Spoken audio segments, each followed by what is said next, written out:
ଜୟ ଜଗନ୍ନାଥ ସାଙ୍ଗମାନେ ଅଇଲେ ମା ସରସ୍ୱତୀ ନିର୍ମଳ ବର୍ଣ୍ଣେ ରତ୍ନ ବିଭୂଷିତ କୁଣ୍ଡଳ କର୍ଣ୍ଣେ ଗଳାରେ ଗଜମତି ମୁକ୍ତାର ହାର ଦିଅ ମା ସରସ୍ୱତୀ ବିଦ୍ୟା ଭଣ୍ଡାର। ସରସ୍ୱତୀ ପୂଜା ସ୍କୁଲରେ ବହୁତ ଭଲ ଲାଗୁଥିଲା ନା?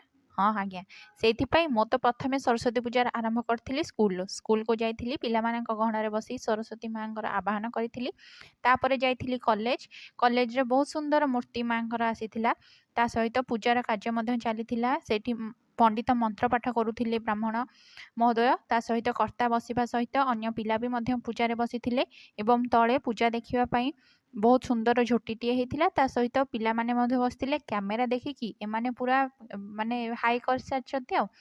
ତ ସେମାନେ ବସିକି ମାଙ୍କୁ ପୁଷ୍ପାଞ୍ଜଳି ଦେଇଥିଲେ। ଅର୍ଘ୍ୟ ଫୁଲରେ ମାଙ୍କୁ ସୁନ୍ଦର ଭାବରେ ପୂଜା ଅର୍ଚ୍ଚନା କରାଯାଇଥିଲା। ବହୁତ ବେଦଧ୍ୱନି ସହିତ ମନ୍ତ୍ରପାଠ କରାଇବା ସହିତ ହୋମ କାର୍ଯ୍ୟ ମଧ୍ୟ ଚାଲିଥିଲା।